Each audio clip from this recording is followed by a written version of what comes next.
Welcome into Jets Nation Radio with Ray and Goose. How's it going there, Ray? It's going well, going well. Took a week off there to kind of enjoy the last bit of summer and kind of get some good quality time in with the family. So nice to be back though, Yeah, absolutely. Take that time. I mean, I don't know about you, but our last week of summer here in Winnipeg, phenomenal. Couldn't have asked for better weather. for sure. Yeah. So, and I mean, it's been a pretty big week. Adam Lowry signed with the Winnipeg Jets. How do you like that signing?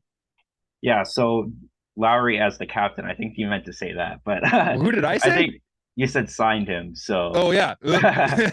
Yeah, he's our captain. He was signed at one point.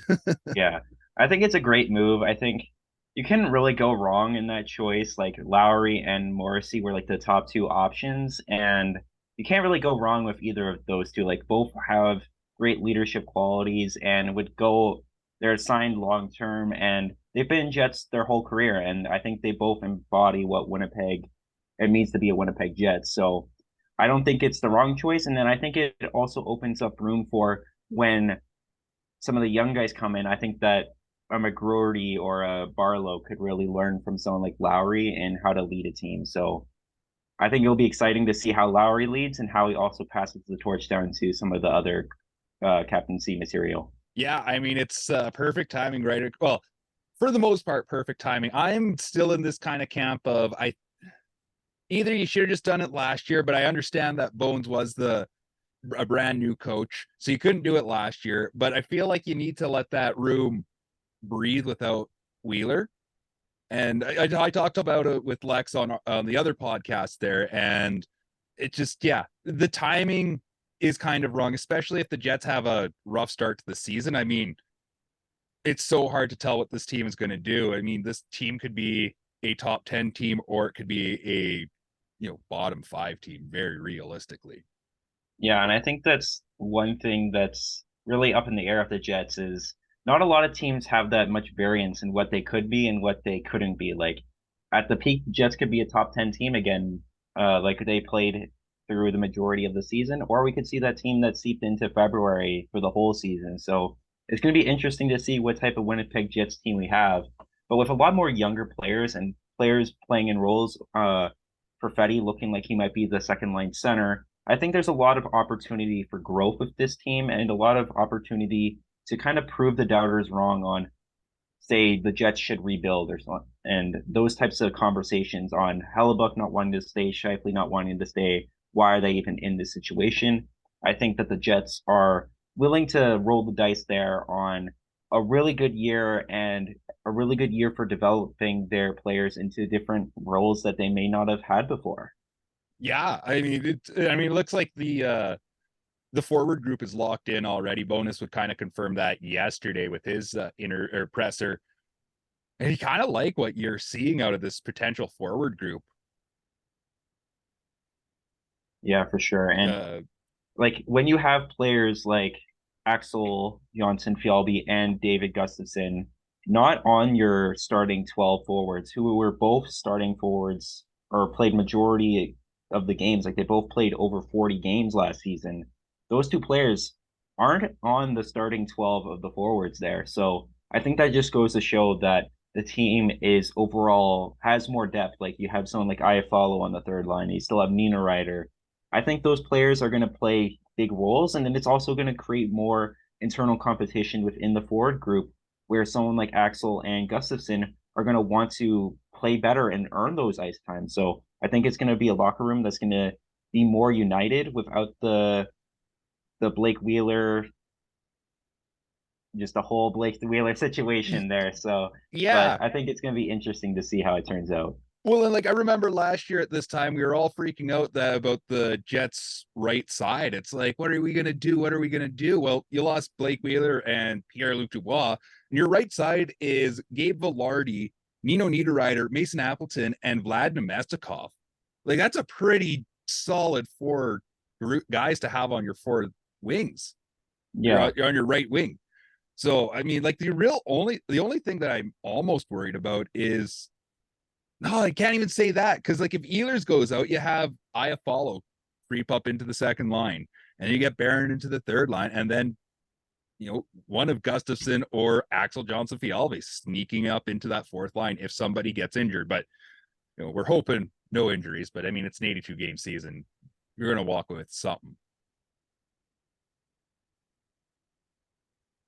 So, but overall, have you seen that lineup yet so far, or should I just go through it real quick? Yeah, I've seen the lineup. I think there's a lot of opportunity to mix and match. Like, not a single line is going to work, and it's going to be the line. I remember last year, every Jets fan in their right mind was begging for the Connor Dubois Ehlers line, and it just never really happened. And it was a line that we saw work, and then we didn't see it very much anymore. So I think it's going to be a lot more mixing and matching, and ability to have players move throughout the lineup. Like, you see Vlad Nemestikov on the fourth line there, and he was playing second line center down the stretch and into the playoffs. So I think there's a lot of opportunity for the next man up mentality. And then also, if someone gets injured or someone's not producing, you're able to switch them around, and you're gonna be able to see like Ehlers go to the top line and then Velarde go down, or move Nemestikov up. Like, there's so many different options on how they can move around players, and it's only going to get better when they have someone like Perfetti, someone like Velarde practicing at the center position. Yeah, absolutely. I think the only sure thing with this Jets forward group is Adam Lowry's playing the third line. I would guess probably 79 games out of the 82. Yeah. So I think he played one game last year on the second line center. Yeah, he Maybe played two. like maybe a couple games on the second line center when there was injuries, but I don't think we want to see Adam Lowry as our second line center, because I feel like that shows some fundamental issues with Yeah, the injuries. I think the Jets you would have to probably see three core centermen injured before Adam Lowry got into that fourth or into that second line center spot. But yeah, no, if you got I've said this time and time again, if Adam Lowry's your third line center, you are a playoff team. If Adam Lowry's your fourth line center, you're a Stanley Cup winner or contender. Yeah, like for sure. Yeah, that's just how fundamental he is to the Jets' bottom six there. But we still got lots of room on that back end. Like, we haven't heard confirmation what's happening there. And I mean, yeah, I don't know if you listened to Shovel Day Off yesterday at all, but it sounds like he's kind of lit the fire underneath some of these veterans' asses to play better. I mean, he's like, we're walking into the year with the same defensive group, but we didn't win anything. So, maybe these young guys will step up. I would have to find the exact quote because I'm paraphrasing here, but Yeah, and I think that shows that like he's not guaranteed. Like, the people on the defense, like, there's so many different options there that I don't think Sheldayoff is afraid to, if say Heinola plays so good that they need to give him a roster spot, that they wouldn't explore what they would have to do in that case. So it kind of shows that every defense needs to bring it all, because with how much competition is back there, your spot is not guaranteed, besides maybe Josh Morrissey and DeMello. yeah, I think everyone else in that bottom four is up for grabs, and I genuinely want to see two of those young guys grab spots. And I don't care which two it is, but see two young guys take those spots, and maybe boot Nate Schmidt from that, and you got Nate Schmidt as your seventh overpaid defenseman. We will preface that a ton. Yeah, for sure. And as much as like his contract isn't great, I really love what Nate Schmidt brings. But again, like, he still needs to bring it. Like, he needs to show that like he's a starting NHL defenseman. And if he doesn't have it, like I don't want to just give him the spot just because he's making $6 million. Like, you got to earn your ice time, and if someone else earns it over him, I don't want that person like Heinola sent down just because they're waiver exempt. Yeah, exactly. Like, I want to see the best possible product, and I think the tandem of Chevy and Bonus agree on, like, we play our best players. We are simply here to win. Like, the tone behind both of those men yesterday just has me excited that this is a team, like, this is a forward or a management group that legitimately believes that the window is now, and if we miss it, what is their legacy going to be? Nothing. Yeah.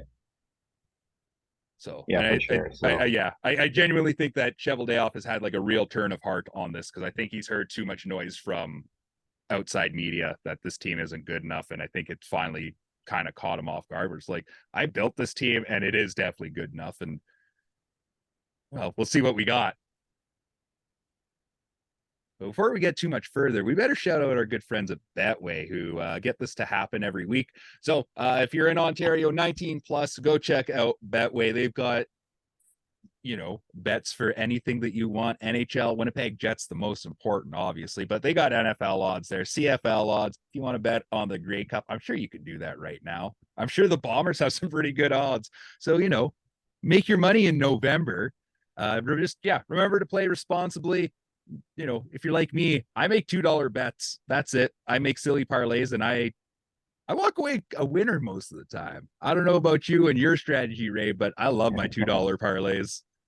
yeah, I wouldn't be surprised to see you have a $2 Winnipeg Jets parlay in the bank cooking up. So Oh yeah, no, it's just like, here's been a few times I've gotten silly with it where I'm just like, all three of the first liners are going to score at least a point, and it's been like plus, you know, 1,200 odds, and it's like $24 in my account, and I feel good about myself. But then I'll go on a big losing streak where of like 6 or 7 days, it's like, if I just won this one bet, or if this one parlay leg had finally worked out, you know, I'd be up $50-$60, but no, something had to go south.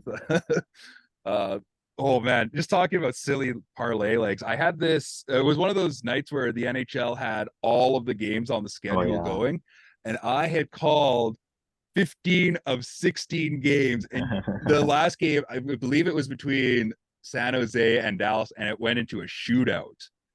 And I lost on the stupid shootout, and I was so mad. I could have cashed out. I could have walked away a winner, but no, I had to just be real arrogant about it. I'm gonna go win my full $2,500.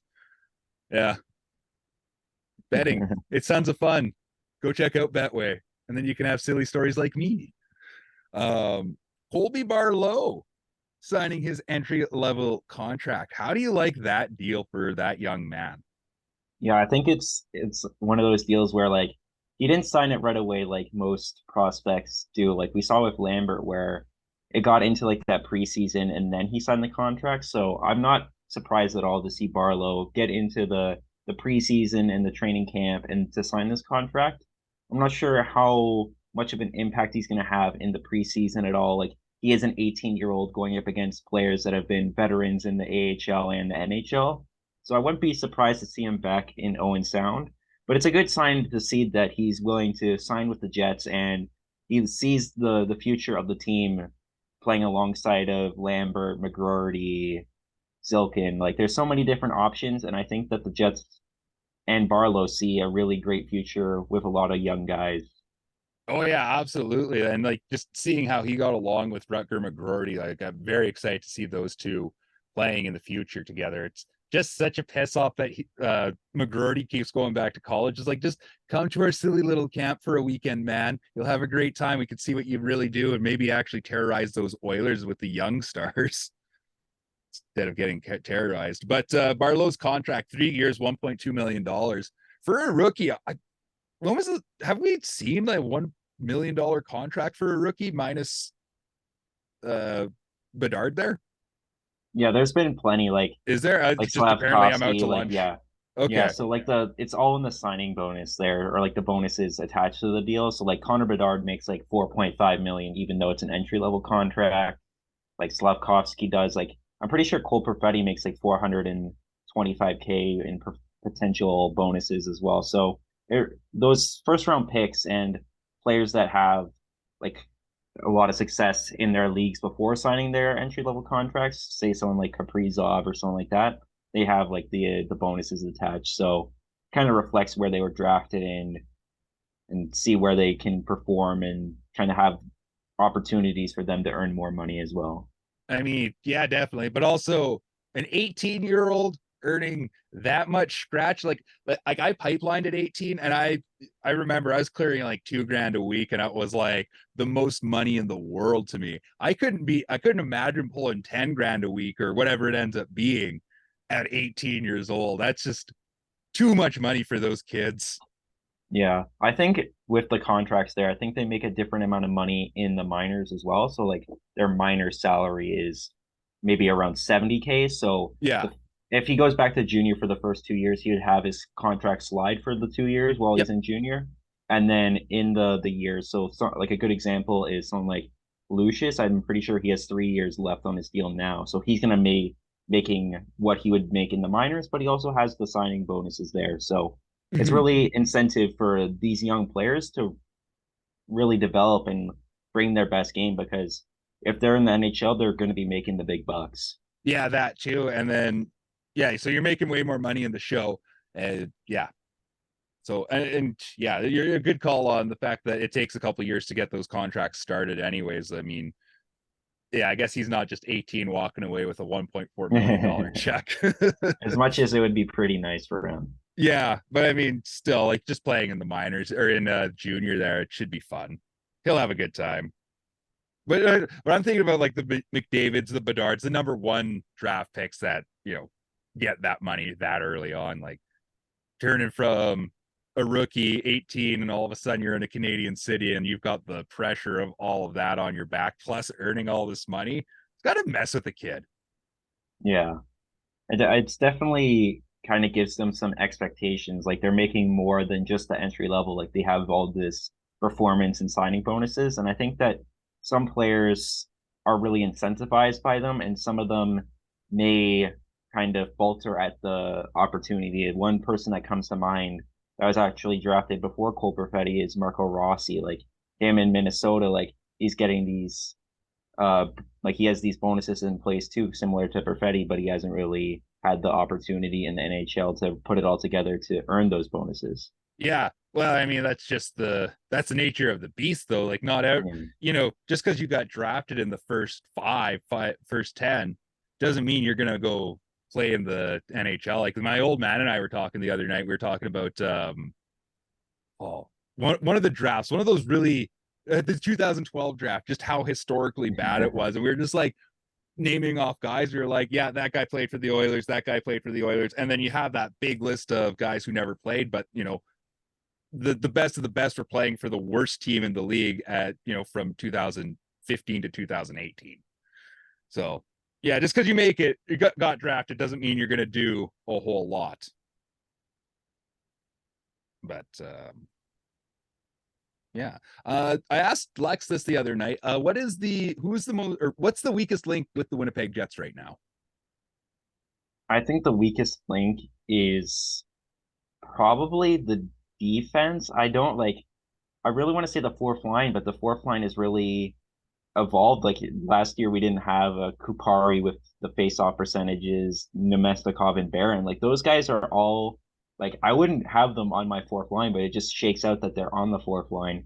So I'd have to say the defense, just based on the competition that's there. Like again, like some players might be playing more conservative just so they can conserve their spot. Like I don't know how they're going to deal with the defensive issues there. Like it's definitely like grounds for improvement because everyone's going to be fighting extra hard to earn their playing time. But again, like you're going to have players like Nate Schmidt, like he sat one time last year and then he had a really big game the game after. But if anything like that were to happen on an extended level, it's going to be, I think, cause for some concern on how the defense would solve itself out throughout the year. Ooh, I do like that answer. I prefer it way more over Lexus, yeah, we had a big topic about Connor Hellebuyck. Go listen to that podcast. Listen to all of our stuff. Go like and subscribe. But yeah, no, like I totally agree that but the defense at the same time, knowing that there's guys who can actually step up and play. You actually have Ville Heinola, Kyle Capobianco, and Logan Stanley, and we'll put Dylan Sandberg into that group of guys as well because his spot definitely isn't guaranteed with the defensive core. Like we got to remember that as well. Just because he had a great rookie season doesn't mean his sophomore or even onwards NHL career is going to be great. Yeah, for sure. So And even Chisholm too, like it just Chisholm shows that too. there's so many defensemen there that are fighting for roles. And I think that some players might be like, I know for Logan Stanley, like he's kind of getting a little disgruntled where he wasn't getting as much ice time as he thought. And I just don't want the lack of ice time or the competition between getting ice time to cause any kind of conflict in the room as well. Yeah, that's a good point too, because guys could get a little bit scrappy about it and be kind of dicks. So yeah, the defense, I think it's going to be a lot stronger than it was last year, but you're absolutely right. It's most definitely the weakest link is the defensive group, but it's good. I think it's going to take a huge step forward just with We the just need fact to that see the Pionk from the playoffs for the entire regular season. I think that would be it, miles into the right direction. if we got Neil Pionk from the playoffs for 60 games of the year, I would be so happy with that guy. Like, and then we'd be running around being like, look at the best deal in the NHL when it comes to defensemen, because Neil Pionk can be that guy. He could be a $7 million defenseman. I believe that, but he has to play like that all the time. And I think he's one of those guys that doesn't know how to take time to recover his body. Where it seems like he's always at 65%. He's able to play and he's able to get by, but 65 is what I got in math in grade 7. It's not good enough. Yeah, and I think that one thing that plagues Pionk as well is just the overall consistency. Like sometimes you see him in the playoffs for those 5 games, and you're like, where was this defenseman the whole regular season when we were spiraling out of control? So it's like I think Pionk, in a way, when he's able to be more offensive, I think we see that Pionk where it's like, wow, this guy's really good and isn't creating chaos. But when he's not that guy, like playing in offensive situations and he's taking more of the defensive blocking shots, getting hits. Again, like that's really valuable to a defenseman, but I think he needs to find a way to find the balance between providing offense and that defense at the same time because most nights he's either not providing much offense and he's providing decent defense or the complete opposite. And it's not really a blended approach of having both offense and defense in his game. So do you think like the Jets would benefit, or let's just say Neil Pionk specifically would really benefit from having just a absolute stud of a defensive defenseman on his other side? I think he would just benefit from having a consistent defenseman because again, like Dylan is one of those defensemen that is a physical presence and he's going to get you some really big hits and be pretty good defensively. But I think that Pionk and Dylan aren't the perfect mesh, like just from a playstyle standpoint, because I feel like Pionk could have a lot more offense in his game. And one pairing I wouldn't mind seeing into the regular season again is the Pionk Morrissey pairing because I feel like both of them are at their best. I feel like Pionk should be the second best defenseman on the defense core, and if they're able to find a way where Morrissey and Pionk can both be really offensive and defensively sound, I think that pair could really make some damage. And then you have the opportunity to play like Nate Schmidt and DeMello on the same pair and have someone like Schmidt have some really good offensive burst with DeMello being that defensive presence on that line. We've seen Schmidt and DeMello a handful of times, and they've just Yeah. never taken that. Like they've never clicked as well as we want them to. Because like on paper, yeah, Nate Schmidt and Dylan DeMello should be a great pairing, but just it hasn't worked out yet. Like it just the Jets, it feels like it's like a almost a Frankenstein of parts here. Yeah. There's great parts, but it's just there's too much going on.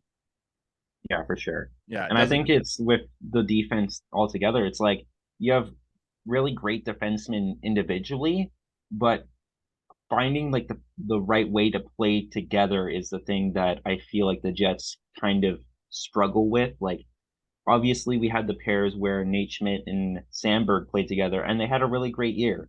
And then you have Morrissey and DeMello, they had a really great year. And then Pionk and Dylan could have probably been better, but like they still had an okay year. And again, like I feel like there's ways where they might try to see what they have playing with other players. Like maybe I remember you saying this when Sandberg signed his contract, but maybe seeing what Sandberg and Morrissey would do together. Like I think they have a lot of different options on because even though DeMello and Morrissey played well together, who's to say that Sandberg and Morrissey isn't even better than that? Oh, that would be a magic pairing. And like I'm fully expecting, and I think all Jets fans should be willing to do this. Dylan Samberg is going to regress this year. It's just simply what happened with, a lot of guys in their second season where they just take a big step backwards. It's just going to happen, and we're going to have to be okay with that. But maybe next season, that's when you can see Samberg and Morrissey really go at it.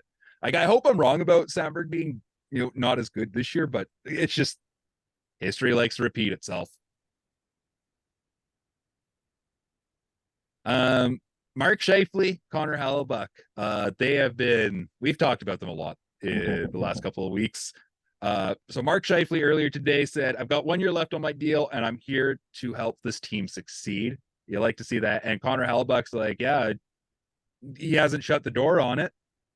Yeah, I think it's really good to see because they're not going into the season with a concern like they're not looming like the contract looming over their heads, and they just want to provide the most value they can. And you got to think with them being in the final year of their contract, this year is utmost importance in showcasing why they should be worth more than they like show off their worth. Like if Scheifele goes in and gets another 40 goal season, maybe an 85-point year, like he has that resurgence, I feel like the Jets are gonna say, "Hey, this guy did really good. We want to keep him." But it also shows to the league, like, "Hey, like this guy might be available in UFA and overpay to get him, and maybe even pay upwards to 10 million, depending on the team and the contract." And same for Hellebuyck. So I think it really shows that they want to help this team win, but it also shows that they have contracts in mind that they want to earn. But it's not necessarily excluding Winnipeg from that conversation. Yeah, I mean, you got to be realistic. You can't sign everyone, which is going to suck. But yeah, to be perfectly honest with you, I really hope it's Mark Scheifele. Like, if Mark Scheifele has his attitude figured out, I really hope it's Mark Scheifele over Connor Hellebuyck.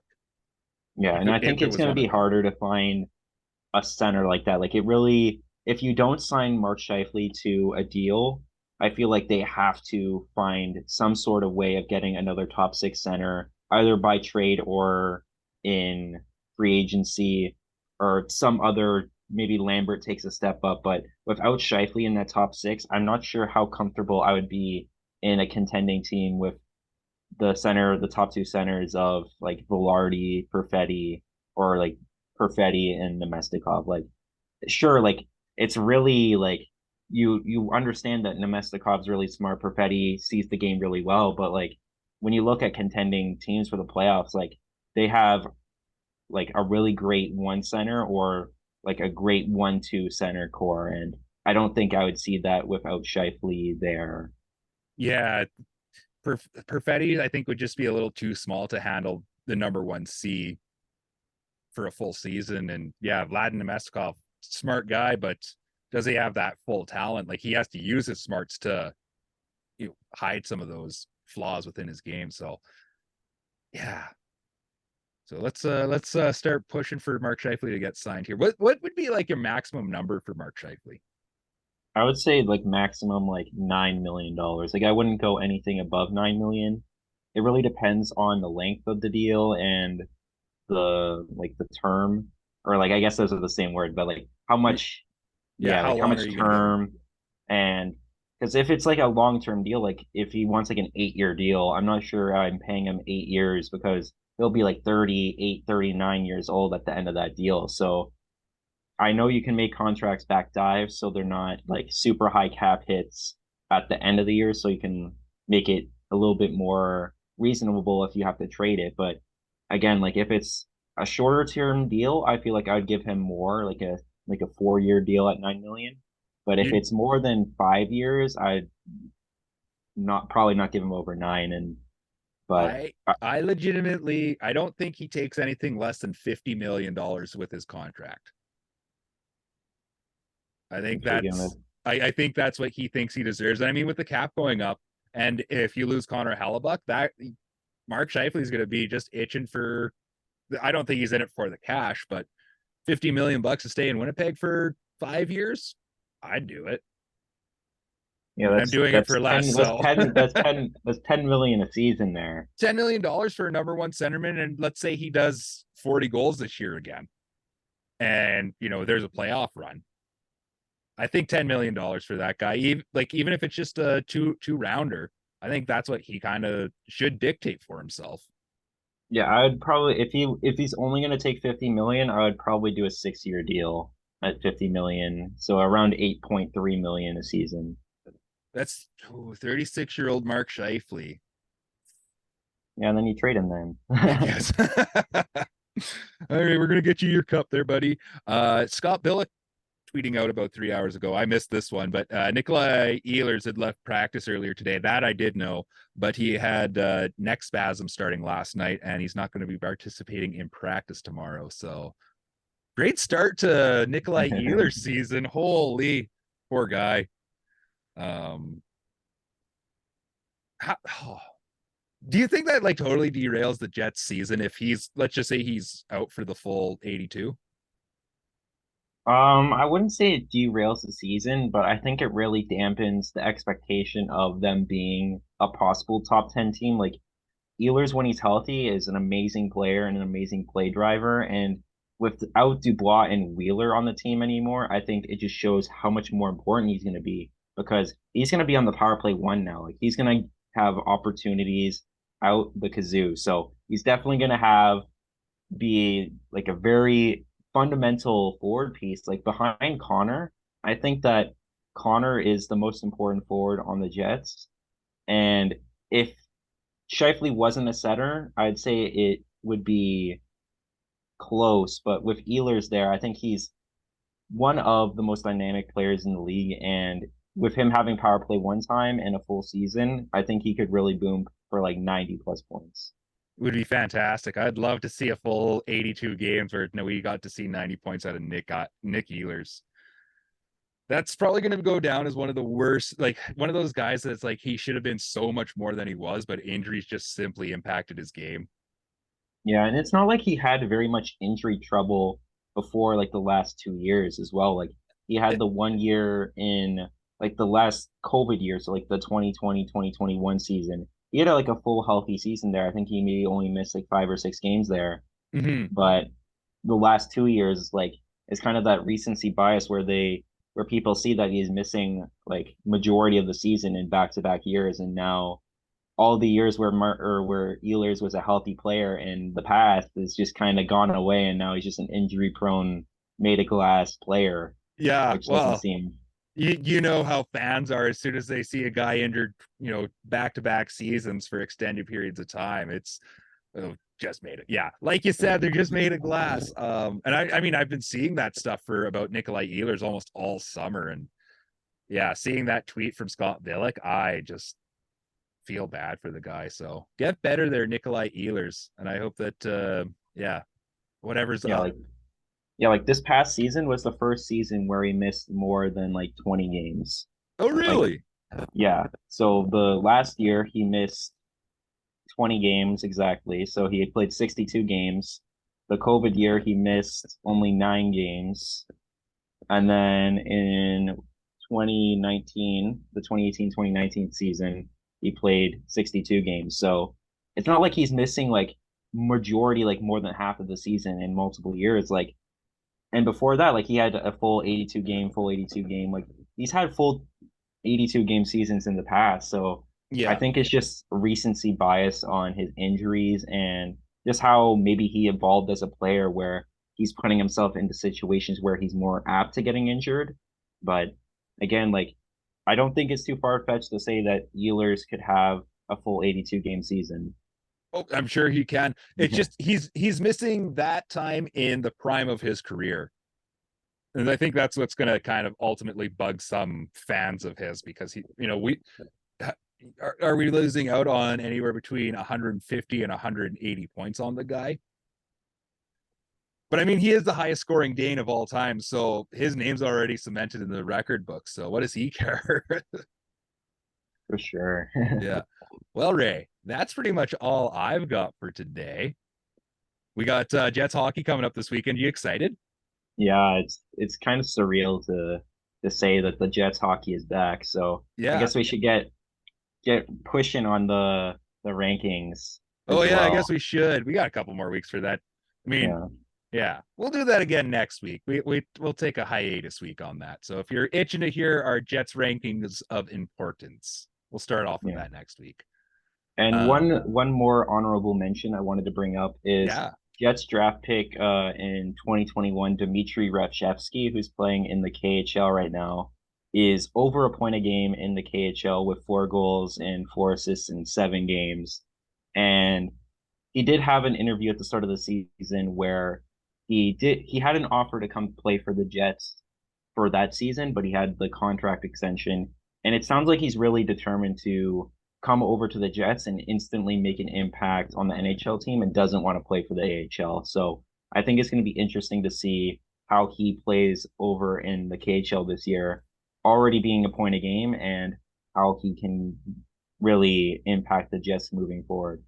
I think that's a way better move for him anyways. You know, if I had the opportunity to go play at home or play in the Urals of Russia, you know, whatever the equivalent of Russia, Manitoba is, I will stay at home for like, you know, as many years as it takes. And yeah, he gets to walk in here and just own it when he does come over. That's a good move. I like that.